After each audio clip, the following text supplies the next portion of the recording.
राम राम हरे हरे। मुखं करोति वाचालं पंगुलं हैतगिरिं यत्कृपा तमहं वन्दे परमानंद माधवम श्री गुरु दिनतरणम श्री चैतन्य ईश्वरम नमः।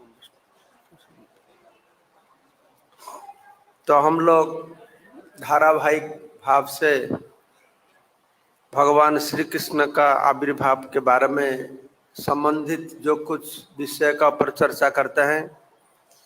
तो सुबह हम लोग चर्चा किए थे भगवान श्री कृष्ण का इधर आने का कारण क्या है, किस लिए आते हैं। याद है आप लोगों को? किसी को याद है क्यों कृष्ण भगवान आते हैं धरती पर? एक कारण बता सकता है?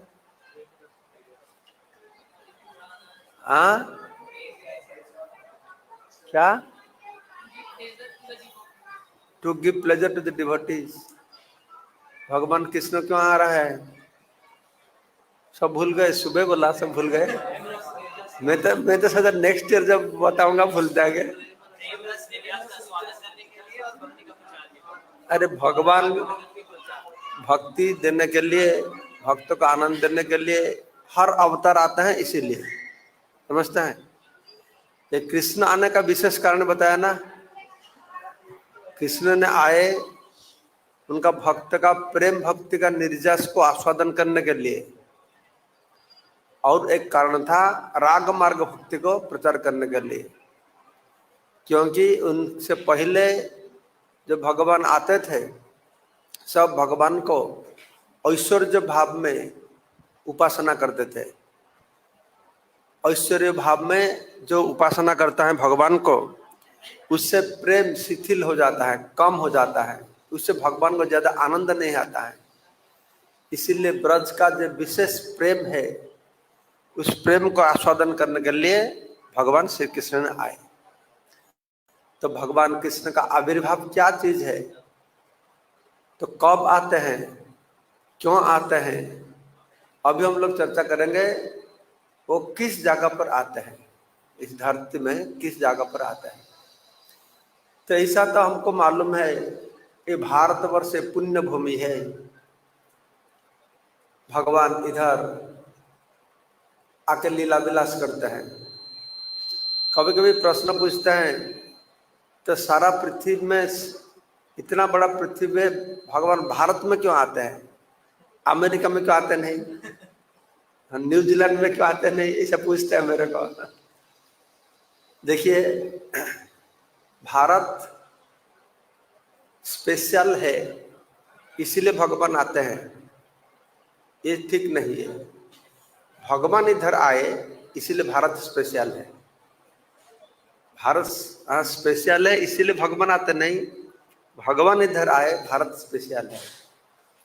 तो मैं ऐसा मजाक में बोलता हूँ भक्त लोगों को, तो अमेरिका में कैसा आएंगे, यूरोप में कैसा आएंगे, तो भगवान का भक्त लोग तो मंगल आरती करेंगे, गायत्री करेंगे शाम को और सुबह, ठीक है। तो यूरोप में तो रात को 12 बजे सूरज देख पाएंगे, तो गायत्री करेंगे कैसा, मंगल आरती होगा तो उधर 9 बजे सूरज उदय होता है, मंगल आरती करेंगे कैसा। तो इसीलिए हमारा 12 घंटा दिन होता है, 12 घंटा रात होता है, इसीलिए भगवान इधर आता है। ये भक्त लोगों के लिए, मुनि ऋषियों के लिए आसानी होता है, इसीलिए आता है। तो भगवान का जो धाम है मैं बताया था, तो भगवान इस भौतिक जगत में आते नहीं, क्योंकि भौतिक जगत ये माया है, ये प्रकृति माया है। भगवान पुरुष, परम पुरुष कभी माया को स्पर्श नहीं करता है, तो इसी धरती पर कैसे आएंगे। तो इसीलिए जब भगवान आते हैं, थोड़ा बेस कमाओ, साउंड का कैसा लगता है, अच्छा नहीं लगता है सुनने के लिए। तो जब भगवान आते हैं ना, तो उनको धाम को भी उधर से लेके आता है। भगवान का धाम और भगवान जो पार्षद होता है, भगवान हम लोग जैसा बद्ध जीव, हमारे साथ भगवान लीला नहीं करेंगे। भगवान जो लीला करेंगे तो उनको नित्य सिद्ध जो पार्षद होते हैं उनका साथ में लेके आते हैं, उनका साथ वो लीला विलास करते हैं। इसीलिए बताया गया श्री कृष्ण चैतन्य प्रभु जीवे दया करे, स पार्षद सिय धाम सह अवतरे। तो जब भगवान कृपा करके इस धरती पर आते हैं, उनको पार्षद और धाम को साथ में लेके आते हैं, क्योंकि उनका धाम जो होता है ये भौतिक गुण से परे होता है, वो माया का परे होता है। भगवान का 3 शक्ति है, आपको मालूम है, अनंत शक्ति, पराश शक्ति विविधाई वसूयते। तो ये 3 शक्ति प्रधान होता है। एक उनका स्वरूप शक्ति या अंतरंग शक्ति होता है, और एक बहिरंग शक्ति होता है। स्वरूप शक्ति या अंतरंग शक्ति के द्वारा भगवान चिन्मय धाम को चलाते हैं। बहिरंग शक्ति माया शक्ति का द्वारा इस भौतिक जगत को चलाते हैं। तो भगवान का जो धाम है वो चिन्मय है। तो भगवान का जो इंटरनल पोटेंसी या अंतरंगा शक्ति या स्वरूप शक्ति बोलते हैं वो 3 तरीके का होता है। एक होता है ह्लादिनी शक्ति, जो शक्ति भगवान को आनंद देते हैं, वो भगवान का स्वरूप में है। मेरे को जो आनंद प्राप्त होता है, मेरा अंदर से मेरे को आनंद प्राप्त नहीं होता है, लेकिन भगवान तो आत्माराम होता है, वो आत्मा से रमन करता है स्वरूप शक्ति का द्वारा। हम लोग आपसे कोई आनंद प्राप्त नहीं होता है, हमको दूसरा का पर निर्भर करते हैं आनंद को प्राप्त करने के लिए। मेरे को मन अच्छा नहीं लगता है तो अच्छा रसगुल्ला आएगा तो मन में आनंद आएगा ना। हाँ? हम लोग आत्मानंदी नहीं, हम लोग रसगुल्ला नंदी है। हाँ? लेकिन भगवान उस स्वरूप शक्ति से उनको आनंद प्राप्त होता है, ह्लादिनी शक्ति बोलते हैं। और ह्लादिनी शक्ति का मूर्त विग्रह श्रीमती राधा रानी होता है, समझते हैं। तो राधा रानी जो भगवान का अंदर में रहता है, राधा रानी भगवान का शक्ति है। तो जब भगवान चाहते हैं आनंद पाने के लिए तो राधा रानी उनका शरीर से प्रकट होता है। राधा रानी भगवान से अभिन्न है, उनका स्वरूप शक्ति है, आनंददायिनी ह्लादिनी शक्ति है। वो ह्लादिनी शक्ति मूर्त रूप धारण करता है, वो राधा रानी होता है। उससे माफी उनका जो धाम होता है और उनका जो सज्जा होता है, बेड होता है, उनका जो पादुका जो होता है, जो मंदिर है, ये मंदिर इस क्या है, जो भगवान को धारण करता है। इसको भगवान को एवर एग्जिस्टेंशियल पोटेंसी, जिस शक्ति को आश्रय करके भगवान नित्य वर्तमान रहता है, नित्य है, और जिस पर वो बैठते हैं, जिसको आश्रय करते हैं रहते हैं। और भगवान को कौन आश्रय देगा? भगवान को कौन पकड़ पाएगा? भगवान को कौन धारण कर पाएगा? जो भगवान अनंत कोटि ब्रह्मांड को धारण करते हैं, उनको कौन धारण करेगा? कौन करेगा?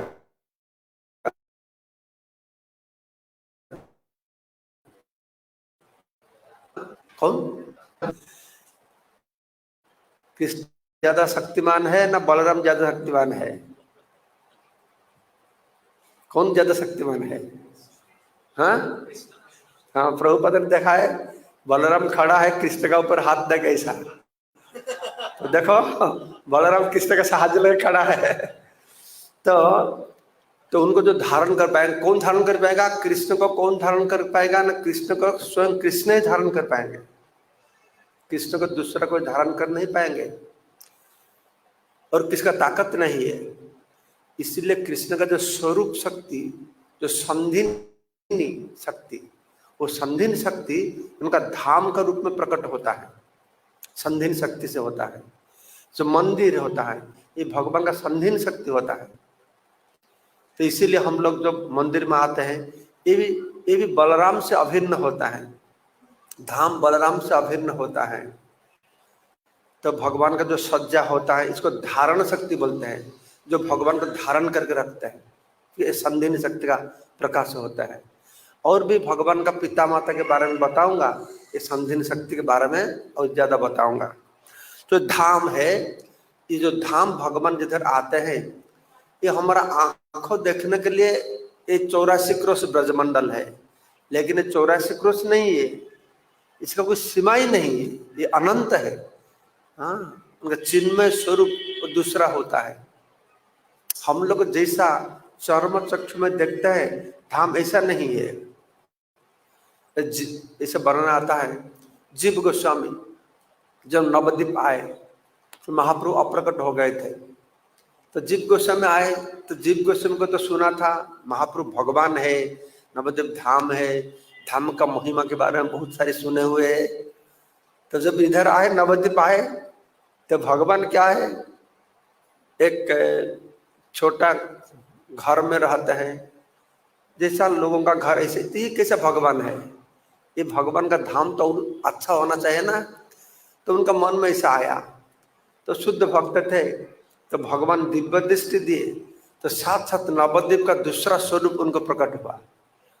तो जैसा हम लोग देखते हैं, हम लोग देखो, हम लोग वृंदावन जाएंगे तो देखते हैं, देखने से कोई भक्ति आएगा? हाँ, कोई एक पेड़ है, एक टूटा वाला मकान है, कोई कोई तालाब है, सब गंदा पानी है, ऐसा दिखता है ना। हाँ, एक धाम का स्वरूप प्रकट होता है, इसीलिए बताता है मूढ़ा नानु पश्यन्ति पश्यन्ति ज्ञान चक्षुषा। धाम को दर्शन करेंगे, भगवान के बारे में, भगवान को दर्शन करना है तो आंखों से दर्शन नहीं कर पाएंगे, कान से दर्शन करना पड़ेगा, श्रवण से। तो जो भगवान का धाम होता है, ये चिन्मय धाम होता है, वो भगवान भगवत धाम से इस धाम को इधर प्रकट करते हैं। तो इस धरती पर कृष्ण भगवान किधर प्रकट हुए? देखिए, हमारे जो सारा पृथ्वी होता है, तो ब्रह्मा जी का पुत्र स्वयंभू मनु, स्वयंभू मनु का पुत्र थे प्रियव्रत। और शास्त्र में ऐसे वर्णन आता है, प्रियव्रत राजा ने एक रथ का ऊपर सवार होके, जो रथ का एक व्हील, क्या चक्का, पहिया, एक पहिया था, तो उसको लेकर 7 बार प्रदक्षिण किए थे। तो 7 बार प्रदक्षिण करने के कारण तो सप्त समुद्र का सृष्टि हुआ, और सप्त द्वीप का सृष्टि हुआ। सप्त समुद्र आपको मालूम है, गन्ने का जूस का था, और दूध का था, घी का था, दही का था, वो किधर है मालूम नहीं। हमारा नसीब खराब है, इसीलिए हमको नमकीन समुद्र मिल गया, और सब किधर किधर है। हाँ, और सूरा का भी होता है, मदिरा का। हाँ, ऐसा समुद्र मिल जाएगा तो बहुत अच्छा जम जाएगा। लेकिन हमको भगवान दे दिए एक समुद्र, नमकीन, कुछ भी काम को नहीं आएगा। ठीक है, तो ये सप्त सागर होता है, सप्त द्वीप होता है। तो जम्बूद्वीप उसमें से एक होता है, जम्बूद्वीप, और शालमली द्वीप होता है, क्रौंच, शाक, पुष्कर, ये 7 द्वीप होता है। तो हमारा ये होता है जम्बूद्वीप, छोटा एक द्वीप जम्बूद्वीप होता है। तो जम्बूद्वीप के इस सप्तद्वीप में, तो इनको प्रियव्रत राजा ने अग्निध्र को दिए थे। तो अग्निध्र क्या किया, इसको भाग करके नवखंड में भाग के, इसका भारत खंड, ये भारत वर्ष एक आता है। जम्बूद्वीप है, जम्बूद्वीप में भारत खंड, उसमें भारतवर्ष, भारतवर्ष में हमारे उत्तर प्रदेश होता है, उधर मथुरा होता है। तो मथुरा में भगवान प्रकट हुए। 2 जगह पर भगवान का प्रकट हुआ, 2 जगह पर कृष्ण भगवान प्रकट हुए। एक कंस का कारागार में प्रकट हुए थे, और साथ ही साथ नंद बाबा का घर में, जब नंद बाबा गोकुल में रहते थे, महावन में रहते थे, मधुबन मथुरा में कंस का कारागार में प्रकट हुए। एक ही साथ जशोदा नंदन, जशोदा का गर्भ से नंद नंदन रूप में हाँ, महावन गोकुल में भी उनका प्रकट हुआ था। तो ये कृष्ण का ये जन्म का स्थान है। ये भगवान का संधीन शक्ति, शुद्ध सत्व का विकार होता है। हाँ, ये भगवान का जो स्थान होता है, ये शुद्ध सत्व का जो विकार होता है, उससे भगवान का धाम होता है। इसलिए भगवान का धाम का मतलब क्या है? जो भगवान का धारण करता है, इधर भगवान का लीला प्रकट होता है, वो धाम बहुत श्रेष्ठ होता है। वो धाम भगवान से अभिन्न होता है। तो ये बताया भगवान का अविरत धाम के बारे में। तो अभी हम लोग भगवान श्री कृष्ण का वंश परंपरा के बारे में श्रवण करेंगे। ये भी शास्त्र में बताया गया। तो कृष्ण भगवान चंद्रवंश में आए थे ना, रामचंद्र सूर्य वंश में आए थे, कृष्ण भगवान चंद्रवंश में आए थे। तो चंद्र जदु वंश भी बोलते हैं, जदु राजा उसी परंपरा में आए। वृष्णि वंश, वृष्णि, हाँ, तो उन भी उस परिवार में आए। तो ऐसा शास्त्र में एक वर्णन आता है। उसी वंश में देवमीढ़ करके एक राजा थे, देवमीढ़ उनका नाम। तो देवमीढ़ का 2 पत्नी थे।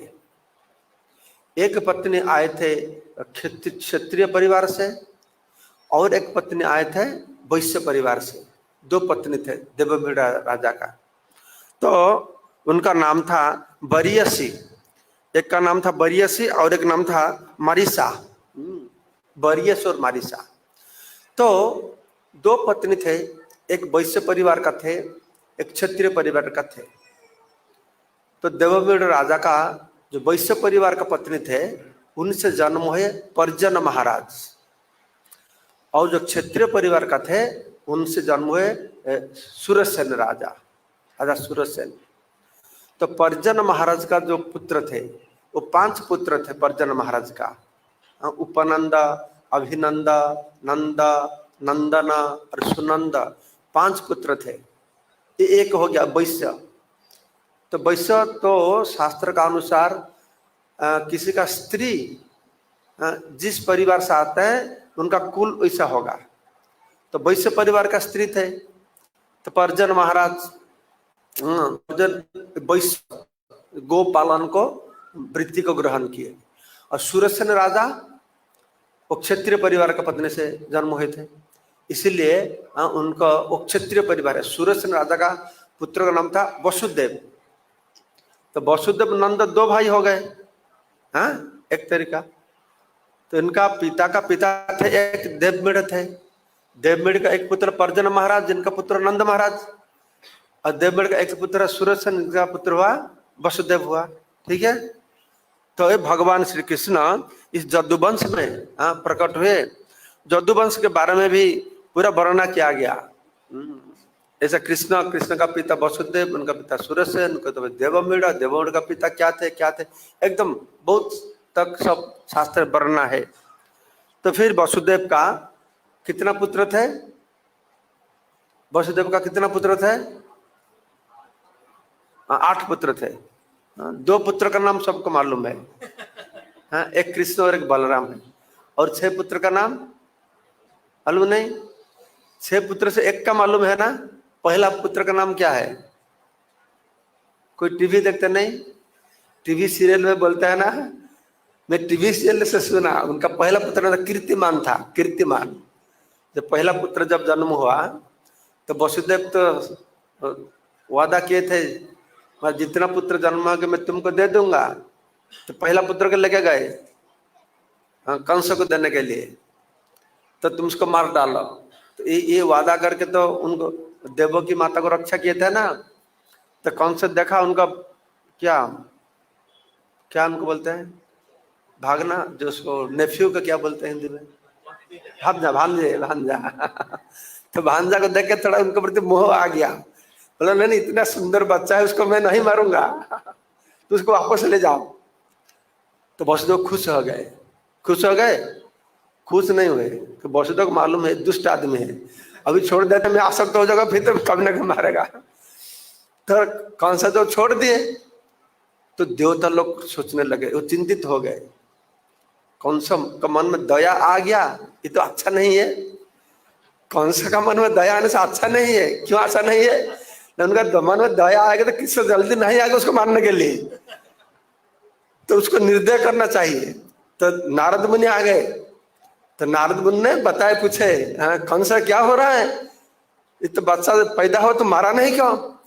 नहीं नहीं वो ठीक है, मैं तो आठवां संतान है वो मेरा शत्रु है, इसको क्यों मैं मारूंगा? तो नारद मुनि, ओ आठवां संतान है, कौन सा संतान आठवां है तुमको मालूम है? मैं टीवी में देखा, टीवी में, भाई किताब में पढ़ा नहीं। वो नारद मुनि दिखाता है, मेरे को बताओ 5 नंबर अंगुली कौन सा वाला है, कौन सा वाला 5 नंबर है? इधर से काउंटिंग करते ये होगा, इधर से काउंटिंग करते इधर हो जाएगा, तो किधर से काउंटिंग करेंगे तुम? 8वां नंबर हो जाएगा। अरे ऐसा मत करो, मैं आसमान में उड़ते हुए आता था, उस सुमेर पर्वत में देवता लोग मीटिंग करते थे, ये जतुमस में हर देवता लोग जन्म लिए, कोई भी तुमको मार डालेगा। ये तो असुर था, तो बुद्धि नहीं, हाँ हाँ ठीक बताए, तो साथ साथ मार डाला। वो लड़का का नाम था कीर्तिमान। तो कीर्तिमान, सुसेन, भद्रसेन, रिजु, समर्दन, भद्र, शंकरसन, कृष्णा, 8 भाई थे। कितना बहनी थे? How many sisters? एक सिस्टर थे, उनका नाम सबको मालूम है, सुभद्रा थे। ये भगवान का वंश परंपरा के बारे में बताता है। तो भगवान का पिता माता के बारे में हम लोग अभी चर्चा करेंगे। तो भगवान का पिता कौन होगा? भगवान तो सबका पिता है ना, वो तो परम पिता है। भगवान क्या बोलते हैं? पिता पितामह अहम बीजपद पिता, मैं सबको जन्म देने वाला हूं। वो सबको, ब्रह्मा का भी पिता है, ब्रह्मा का पिता है वो। हाँ, तो फिर भगवान को कौन पिता हो सकता है? भगवान को तपस्या करते हुए, भक्ति करते हुए कोई भगवान का पिता माता नहीं हो पाएंगे। तो भगवान का पिता माता कौन है? ये बहुत एक जटिल रहस्यमय तत्व है, इसीलिए लोग ने समझ नहीं पाते हैं। मैं कल बताया था, तो साधारण मनुष्य का बात क्या है? जो ज्ञानी लोग होते हैं वो शास्त्र से देखते हैं परम ब्रह्म क्या है। ये परम ब्रह्म मतलब अजय है। अजय का मतलब क्या है? जिनका जन्म नहीं होता है। तो कृष्ण का जन्म होता है, राम का जन्म होता है, तो कैसा परम ब्रह्म हो पाएंगे?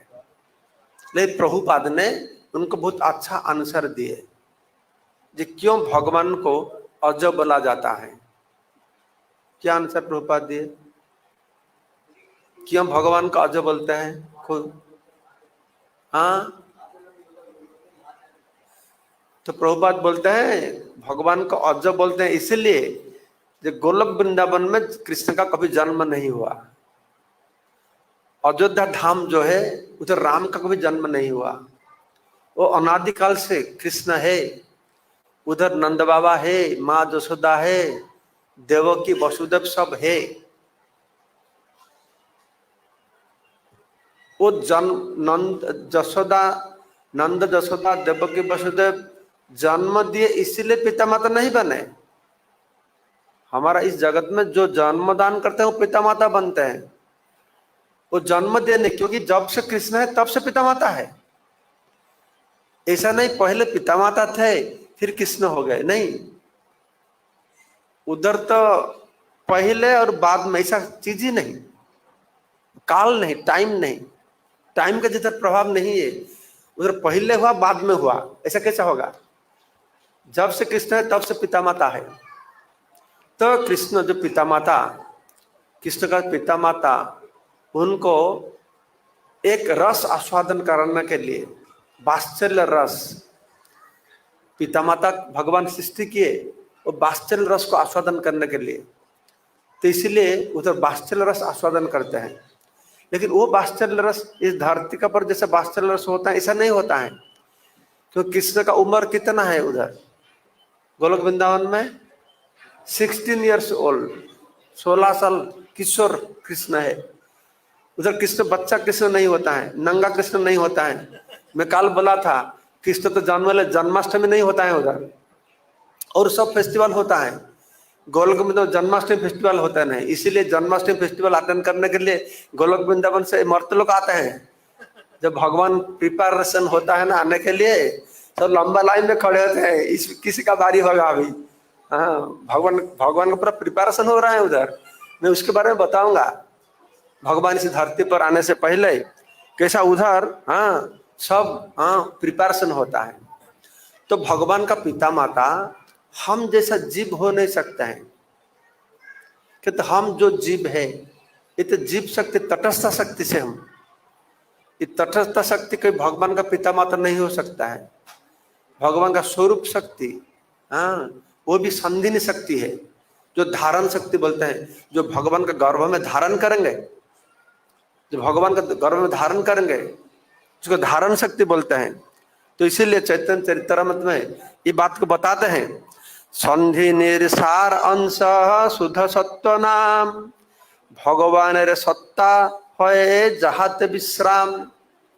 संधिनी शक्ति, संधिनी सार, देखो ये जो शुद्ध सत्व स्वरूप शक्ति होता है, उस स्वरूप शक्ति में जिसमें आनंददायी शक्ति ज्यादा होता है उसका ह्लादिनी प्रधान स्वरूप शक्ति बोलता है। और संधिनी शक्ति संधिनी प्रधान होता है, और समित शक्ति समित ज्ञान शक्ति होता है। समित का मतलब ज्ञान शक्ति, और संधिनी का मतलब सत्ता का शक्ति। भगवान सत्ता है, जिसको भगवान का सत्ता जिसमें आरोप किया जाता है, जिसमें रखा जाता है, इसको बोलते हैं संधिनी शक्ति। पिता माता स्थान गृह सज्जासन आर ये सब कृष्ण शुद्ध सत्यर विकार। पिता माता होता है, मकान होता है, सज्जा होता है, आसन होता है, इस भगवान का शुद्ध सत्व का विकार होता है। विकार का मतलब ट्रांसफॉर्मेशन, विकार का मतलब जैसा क्या बताऊं, मिल्क दूध, दूध को विकार होता है तो क्या होता है, दही होता है। दही का विकार होता है तो क्या होता है, मक्खन होता है। मक्खन का विकार होता है तो घी होता है। वैसा शुद्ध शक्ति जो सत्व जो शक्ति है, वो शक्ति का विकार हो गया ह्लादिनी शक्ति, उनका विकार हुआ क्या, राधा कृष्ण प्रणय विकृति ह्लादिनी शक्ति रस्मात। राधारानी कौन है, राधारानी कौन है, राधा कृष्ण प्रणय विकार, कृष्ण प्रेम का विकार, कृष्ण प्रेम का विकार परिणति जो ट्रांसफॉर्मेशन, तो वो होता है ये भगवान का पिता माता। समझते हैं। और एक तरीका भगवान का पिता माता के मैं बारे में बताऊंगा। भगवान का पिता का नाम क्या है, वासुदेव कृष्ण का पिता का नाम क्या है, मालूम है क्या है, एक दो तीन का मालूम है। कृष्ण भगवान वासुदेव कृष्ण का पिता का नाम क्या है, वासुदेव है, वसुदेव है। वसुदेव का बेटा का नाम वासुदेव है। तो वसुदेव का अर्थ क्या मालूम है आपको, क्यों उनको वसुदेव बोला जाता है। सत्यम विशुद्धम वसुदेव, ये अच्छा से सुनिए, कृष्ण किधर से जन्म लेते हैं अभी सुनिए। सत्यम विशुद्धम वसुदेव शब्दितम जत यते तत्र पुमान अपावृतः।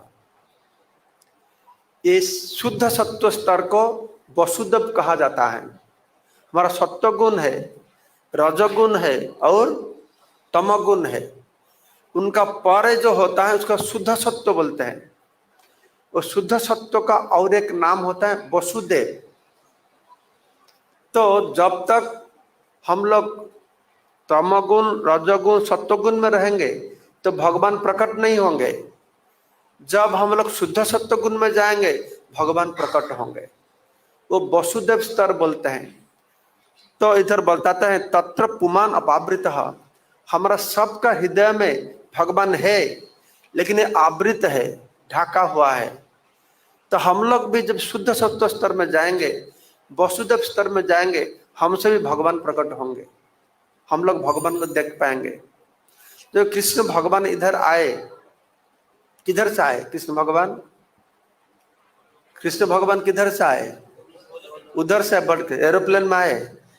कैसे आए, हंस वाहन का ऊपर, चैरियट का ऊपर आके अंदर घुस गए, वसुदेव का अंदर घुस गए नहीं। अरे हर जीव अंदर में, जीव का अंदर में वसुदेव के रूप में वो है। वो सारा अंदर में है। वो आके वसुदेव के अंदर उनको घुसना नहीं पड़ा, परमात्मा रूप में है वो है। यो वसुदेव स्तर है, शुद्ध सत्व स्तर है, इसीलिए प्रकट होके उनका हृदय से, हाँ, देवकी का हृदय में प्रवेश किए। जैसे भौतिक जगत में जैसे संतान उत्पन्न होता है, ऐसा नहीं हुआ। वो बताता है, उनको शास्त्र में बताया गया, वसुदेव का हृदय ये वसुदेव स्तर है, शुद्ध सत्व स्तर है। तो ये वसुदेव है। और देवकी कौन है? ये भगवान विष्णु से अभिन्न है। देवक्यं देव रूपिण्यं विष्णु सर्वगुहास है। जो विष्णु भगवान हर जीवों का गुहा मतलब हृदय में वास करता है। विष्णु सर्वगुहास है। गुहा मतलब गुफा। हाँ, तो उनका अंदर में गुफा का अंदर में कौन रहता है? हृदय रूप का गुफा का अंदर में भगवान रहता है। वो भगवान, वो देवक्या देव रूपिण्याम, ये माता देवकी वो देव रूपिणी, वो विष्णु रूपिण्याम, वो विष्णु से अभिन्न है। मैं बताया ना, भगवान का कौन धारण कर सकता है? भगवान को भगवान ही धारण कर सकता है। ये देवकी और उनका पिता का नाम क्या है? वसुदेव। वसुदेव, देव मतलब भगवान जिधर वास करता है उसको वसुदेव बोलता है, समझता है? तो देव शब्द दोनों में ही है ना, देवकी है और वसुदेव है, ये दोनों में हाँ भगवान हाँ रहते हैं, इसलिए वसुदेव और देवकी बोला जाता है। और उपनिषद में वर्णन आता है, देवकी ब्रह्मपुत्रा नाम, जो देवकी होता है ब्रह्म जिनका पुत्र है, ये देवकी ब्रह्मपुत्रा नाम। तो ये वात्सल्य रस आस्वादन करने के लिए भगवान अनादिकाल से वो पिता माता को लेकर लीला विलास करते हैं। ये एक फर्क है। जब भगवान आते हैं इधर, वो पिता माता को ले आता है। मैं कल बताया था, भगवान का दो तरीका आविर्भाव होता है, याद है आपको? दो तरीका आविर्भाव क्या होता है? हाँ, एक तरीका आविर्भाव होता है, भगवान पिता माता को साहाଯ୍य लेके आते नहीं, पिता माता के बेगर आते हैं। नरसिंह रूप में, तब मत्स्य अवतार में, ये सब पिता माता नहीं थे। फिर कभी कभी पिता माता को आश्रय लेके आते हैं, तो पिता माता को आश्रय लेके जब आता है ना, वो पिता माता को उधर से ले आते हैं। तो ये फर्क होता है। जो गोलक वृंदावन में माँ यशोदा, नंद महाराज, देवकी, वसुदेव, वो वात्सल्य रस है, लेकिन बच्चा जैसा वैसा बच्चा को देखभाल करने से माँ को जो आनंद होता है उधर तो वैसा नहीं होता है। वो तो किशोर रूप में होता है। जब एक भौम लीला होता है तो कृष्ण का जन्म होता है, उनका बचपन में जो लीला होता है, इस हाँ देख पाते हैं लोग। इसमें से और माधुर्य और ज्यादा होता है, वात्सल्य रस ज्यादा भाव से लोग को प्राप्त होता है। तो ये भगवान का पिता माता का तत्व होता है। तो भगवान को जानकारी करने के लिए, इसीलिए भगवान का रूप है कि नहीं, उनका आविर्भाव को क्या क्या, उनका जन्म क्या है, हम लोग चर्चा किए। हाँ, उनका पिता माता क्या है, तो वसुदेव, देवकी और नंद यशोदा, मैं आपको फिर कल बताऊंगा ये कैसा शास्त्र में वर्णन आता है। ये कृष्ण भगवान तो कंस कारागार में जन्म लिए मथुरा में, तो ये भी शास्त्र में वर्णन है। साथ ही साथ कृष्ण भगवान तो नंद बाबा का घर में माँ यशोदा का गर्भ से प्रकट हुए, ऐसा तो भागवत में वर्णन है। देवकी गर्भ से प्रकट हुए और यशोदा का गर्भ से एक कन्या प्रकट हुई थी। लेकिन शास्त्र में और एक वर्णना है, यशोदा माँ का गर्भ से एक कन्या और एक पुत्र भी जन्म हुए थे। तो इसीलिए नंद बाबा और यशोदा, ये कृष्ण इनका पालित पुत्र, पालन क्या, फोस्टर सन, ऐसा नहीं, उनका पालन क्या नहीं, उनका गर्भ से, इसीलिए बोलते हैं नंदात्मज। कृष्ण को नंदात्मज क्यों बोलते हैं? आत्मज का मतलब क्या है? दूसरा का बेटा को लेकर पालन क्या था? अई नंद तनुज बोलते हैं ना तुम लोग। तनु मतलब क्या है? तनु मतलब क्या है? शरीर। तो तनु जो बोलते हैं उनका शरीर से उत्पन्न हुआ ना, उनका औरत से उत्पन्न हुआ, ऐसा नहीं। वो वसुदेव का पुत्र आया मेरा घर में, मैं लालन पालन किया था। ये और दूसरा एक आता है नंदात्मज, अनंद तनुज, ऐसे शास्त्र में बहुत सारी प्रमाण दिया गया जिसका द्वारा ये बताते हैं कि कैसा कृष्ण भगवान साथ ही साथ माँ यशोदा का गर्भ से भी जन्म लिए थे और देवकी के गर्भ से भी जन्म लिए थे। तो ये प्रश्न आता है कि देवकी वसुदेव और नंद यशोदा का इतना सौभाग्य कैसा हुआ? परीक्षित महाराज ने ये प्रश्न पूछे थे सुखदेव गोस्वामी को, इतना सौभाग्य कैसा हो गया? नंद किंग अकरोत जशोदाबा महाभागा पपे जैसे स्तनई हरि। नंद किंग अकरोत, नंद क्या किए थे?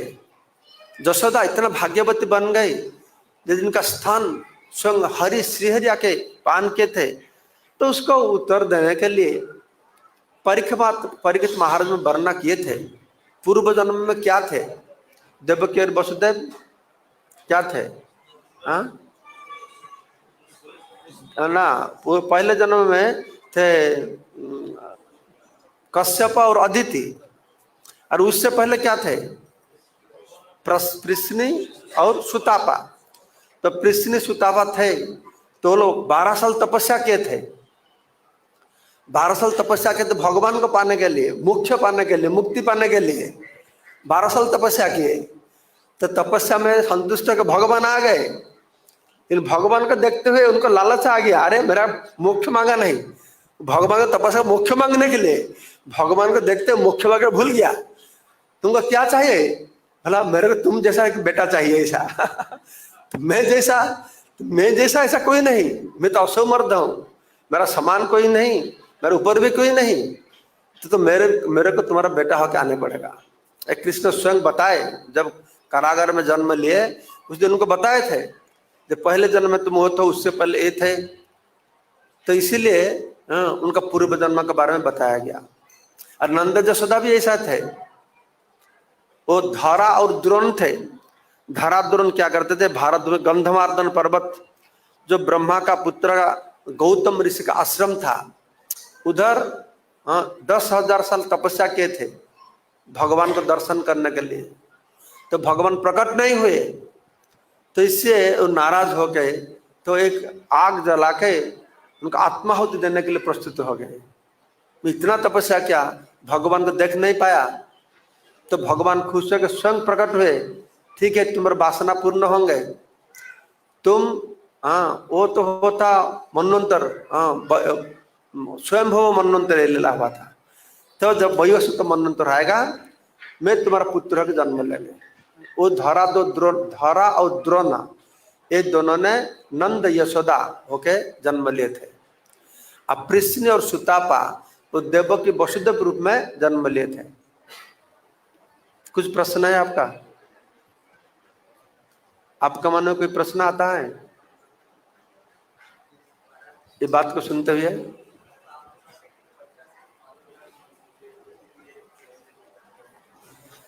तो प्रभु पूछते हैं महाराज अभी तो आप बताए तपस्या से भगवान का माँ बाप कोई बन नहीं पाएंगे। जब भगवान का माँ बाप तो उधर से आता है, तपस्या करते हुए कोई भगवान का माँ बाप बन नहीं सकता है। भगवान का पिता माता तो उनका संधिन शक्ति किससे प्रकट होता है? तटस्थ शक्ति से नहीं होता है, जीव शक्ति से नहीं होता है। ये लोग तो तपस्या करके भगवान को पिता माता रूप में पा गए। इसका क्या समाधान है? इसका समाधान ये है, ये जो धारा और द्रोण होता है, कश्यप अदिति देवमाता, देवपिता कश्यप देवमाता अदिति होता है, ये सब कौन है? ये हम जैसा जीव नहीं होता है। जैसा कृष्ण भगवान इत्यचांस कलापुंस कृष्णस्तु भगवान स्वयं होते हैं और कृष्ण का सब प्रकाश होता है। जितना विष्णु राम वामन नरसिंह सब कृष्ण से प्रकट होता है, अनंत रूप में प्रकट होता है। उसा माफिक भगवान का जितना शक्ति होता है, लक्ष्मी देवी रुक्मिणी सत्यभामा सीता, ये जितना होता है ना सब राधा रानी से प्रकट होता है। जितना गोपी होता है, भगवान जिस जिस रूप में आते हैं उनका पत्नी सब राधा रानी का प्रकाश होता है।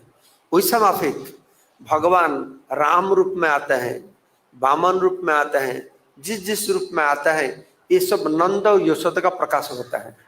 नंद यशोदा उधर उधर प्रकाश होता है। तो परीक्षित महाराज ने पूछा ना, इतना सौभाग्य कैसा हुआ? इसीलिए सुखदेव गोस्वामी ने बताए, लेकिन ये असली कारण नहीं है। हाँ, सुतपा प्रश्न तपस्या करते हुए भगवान को पिता माता करके प्राप्त हो गए, ये असली कारण नहीं है। असली कारण है क्या है? वो भी भगवान का संधिनी सखित का प्रकाश होता है। ये भगवान का ऐसा पिता माता के बारे में वर्णना किया गया।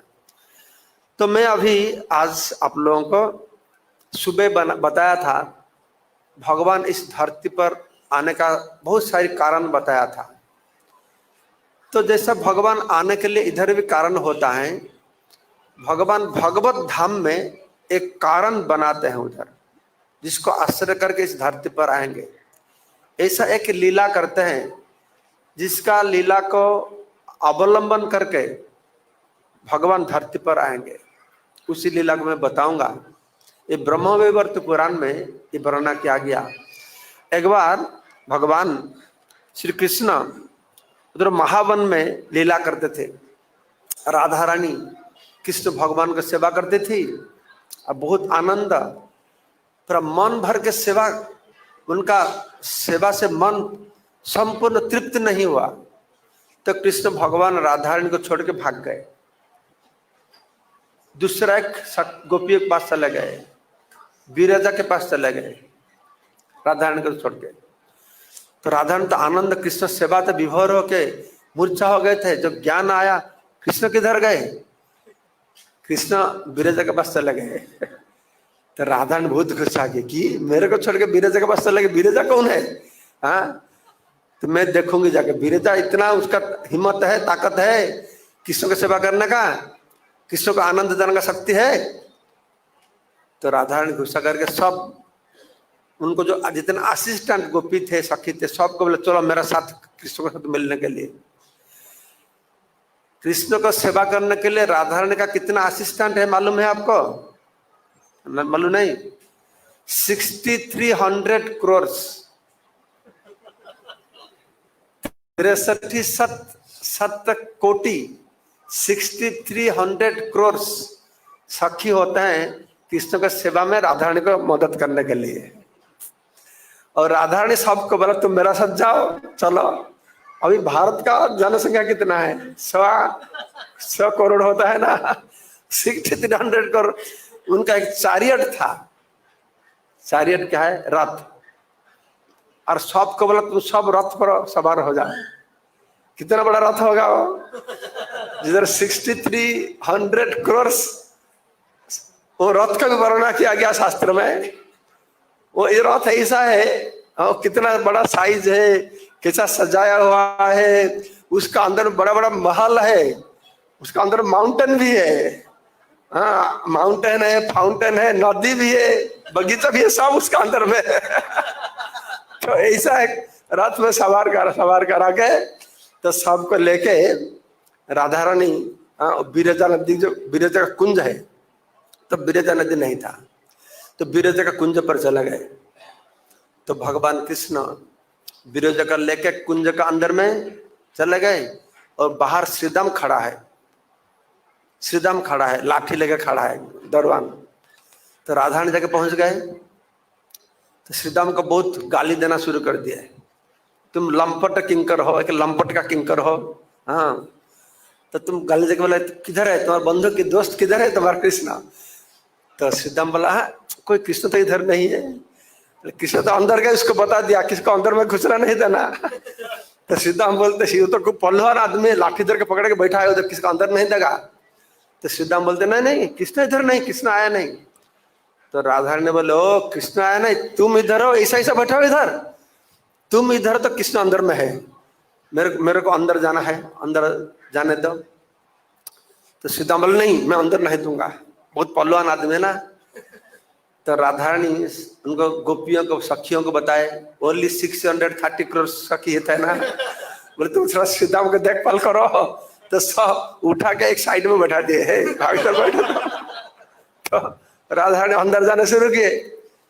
जब इधर इससे बातचीत होता था कृष्ण सुन पाए जो राधा रानी आ गए, तो राधा रानी आ गए, आगे आगे तो अभी तो बहुत गुस्सा करेंगे, वो डर से कृष्ण भाग गए, उधर से अंतर्धान हो गए।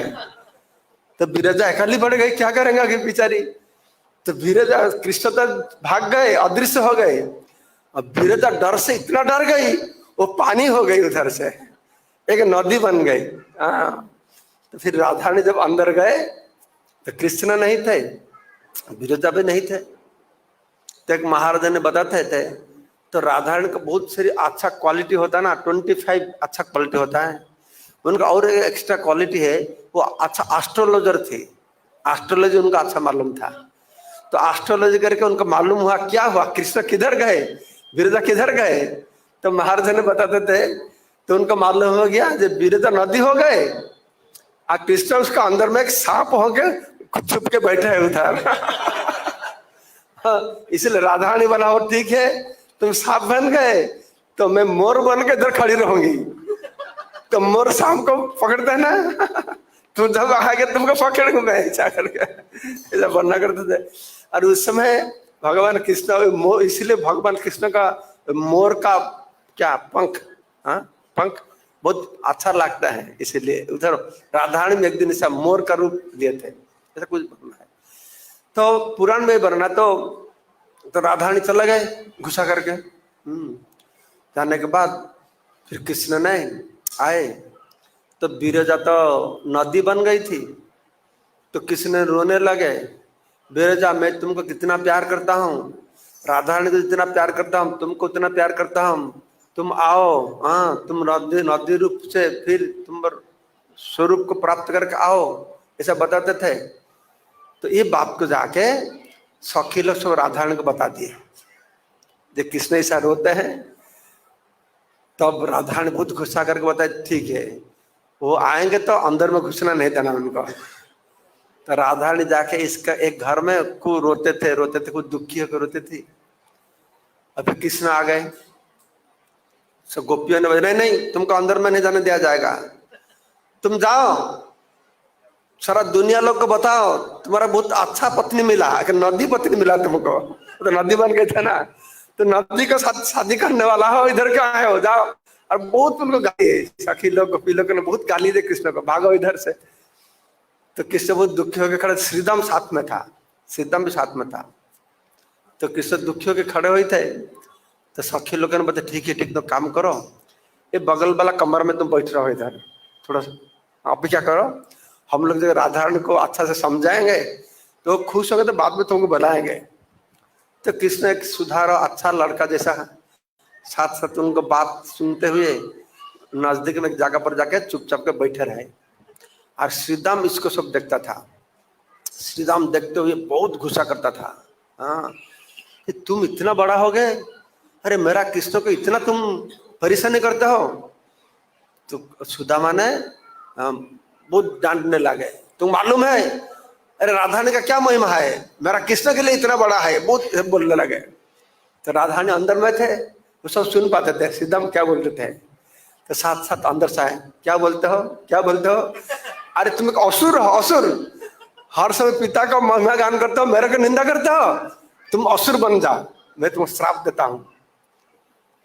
तो असुर ने श्राप दे दिया, और कृष्ण को भी राधा रानी श्राप दिए, तुम इन मनुष्य जैसा ऐसा आचरण करते हो, तुम मरते लोग मनुष्य के जन्म लाभ करेंगे, मनुष्य रूप में जन्म लाभ करेंगे। और ये फिर श्रीदाम को श्राप दे दिया, तुम असुर होकर जन्म लाभ करेंगे।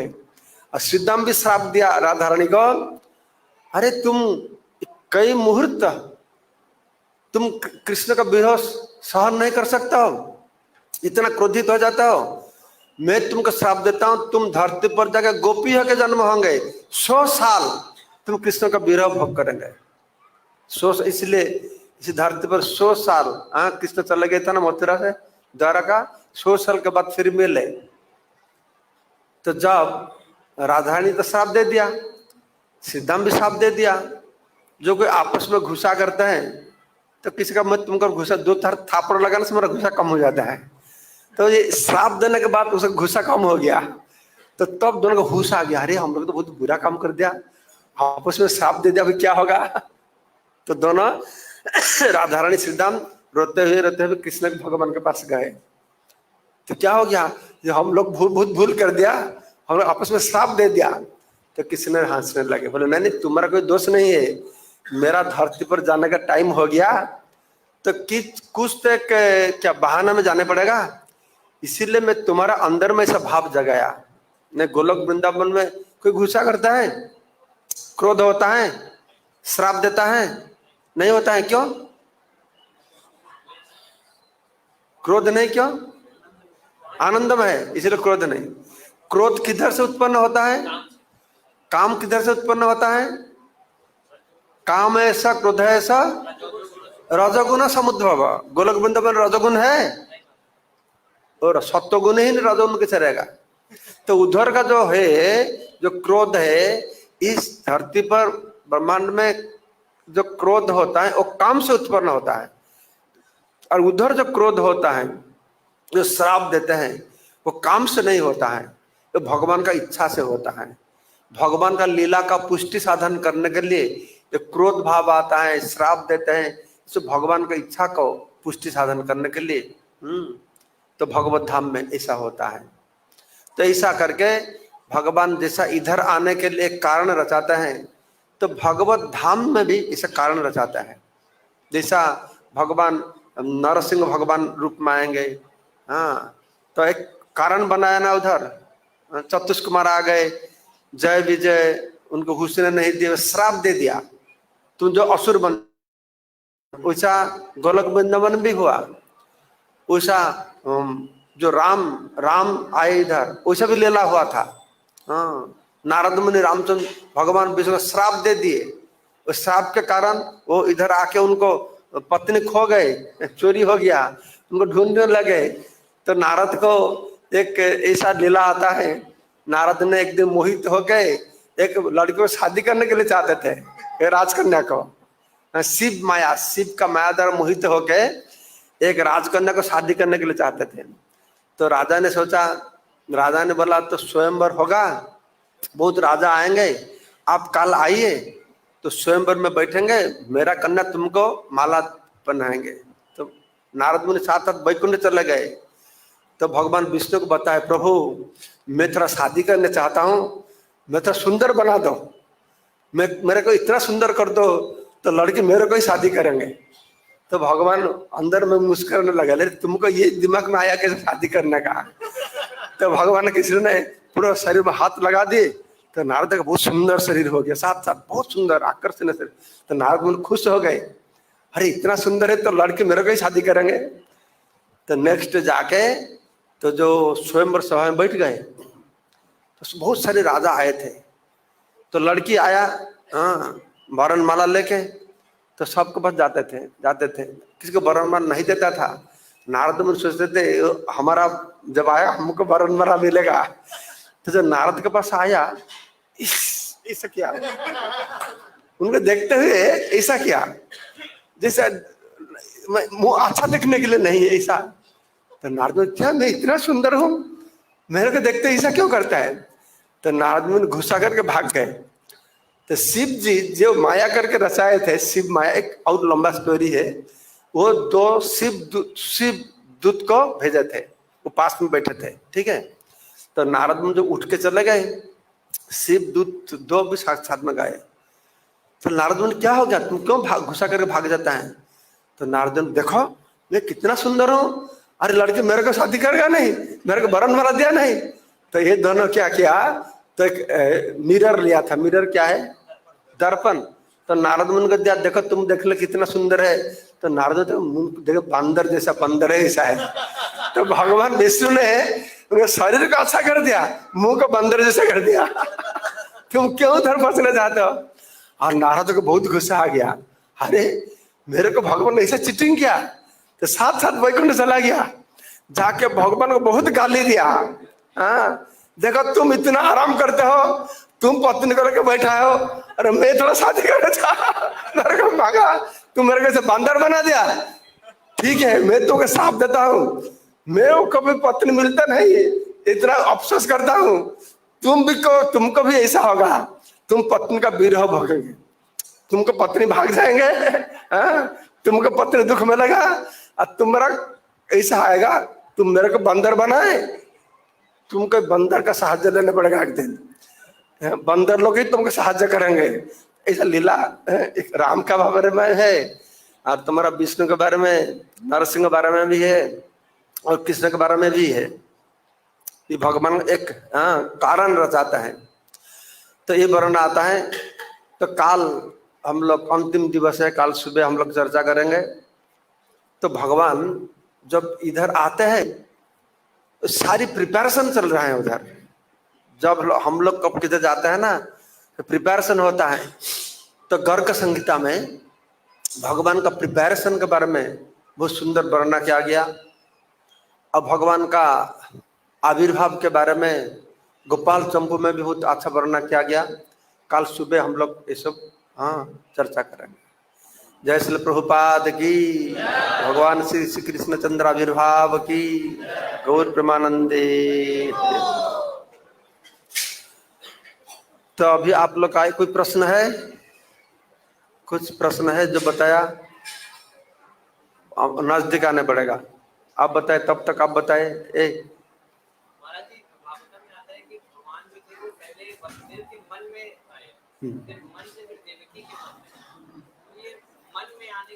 तो मन में है हृदय, वो ऐसा बना मन से, मन का मतलब मन हृदय, मन का विचरण का स्थान हृदय होता है। उनका हृदय से उनका हृदय पर गए थे। यस प्रभु।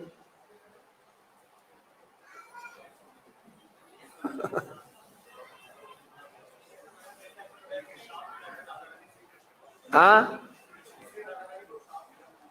श्राप मिला।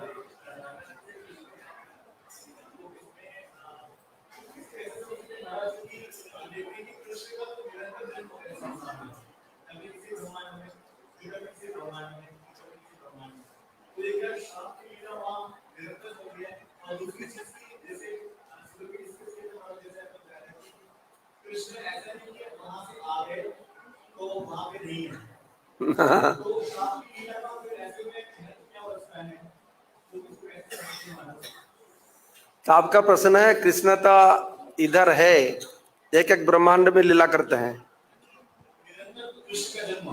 मैं बोलता हूँ जब मैं इधर से आता है, उधर से आता है इधर, मैं बताया। ये पूछता है ना आप? जिसे श्राप हुआ, फिर श्राप मिला, फिर उसके बाद कृष्ण ने ब्रह्मांड में जन्म दिया। तो किसी न किसी ब्रह्मांड में हर क्षण कृष्ण का जन्म हो रहा है, निरंतर है। तो वो लीला निरंतर चल रही है। हो सकता है निरंतर चल रहा है। ये से भगवान का लीला अचिंत्य होता है। एक साथ बोलता हम लोग उधर आता है। कोई मेरे को पूछा जब भगवान इधर आ जाता है तो उधर क्या होता है? उधर गोलक में खाली हो जाता है। तो ऐसा भी एक बार नारद मुनि गोलक वृंदावन गए थे, बोले वो सूखा सूखा है। कृष्ण किधर गया ना, कृष्ण मर्त्य लोक में चले गए। भगवान उधर भी है, इधर भी है, सब कुछ भगवान का। भगवान के लिए सब कुछ संभव है। भगवान जो कृष्ण आते हैं इधर गोलक वृंदावन खाली नहीं होता है, कितना समय होता है। तो हम लोग जब सत्य तत्या द्वापर कली 1000 वर्ष, तो ब्रह्मा का एक दिन होता है। ब्रह्मा का पूरा आयु, विष्णु का कितना दिन होता है? 101 सास होता है। तो भगवान ने हो गया, ब्रह्मा का एक जीवन खत्म हो गया। ये वैकुंठ में। और गोलक वृंदावन में वो कितना समय होता है? कितना समय होता है? ये आंखों पलक पे कहता ना, है ना, आंखों पे देखो, मेरा आंख को देखो, इतना समय बाद, इतना ही। इसी समय भगवान इधर ब्रह्मा का पूरा जीवन हो जाता है। भगवान एक आंखों का इससे, तो इसमें भगवान इधर 125 साल आए तो उधर क्या फाका रहना पड़ेगा? कुछ नहीं लगेगा नहीं। तो इसीलिए भगवान का इसे समझना बहुत मुश्किल है।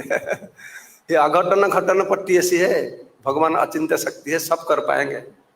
भगवान अनुर अनियान महत्तम महियान, छोटा से भी छोटा हो पाएंगे, बड़ा से बड़ा हो पाएंगे। भगवान का अंदर में परस्पर विरुद्ध गुणावली का समाहार है, समष्टि है, सब संभव है। जैसे प्रभुपाद की, तो आप थोड़ा नरसिंह तेल भगवान का ले जाइए।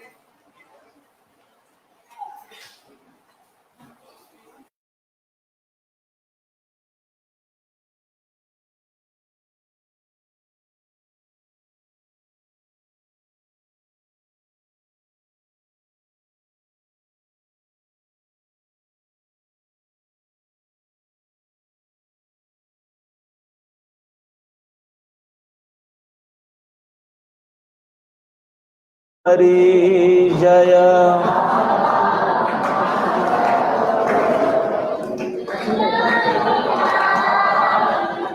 जय राधा माधव कुंज बिहारी।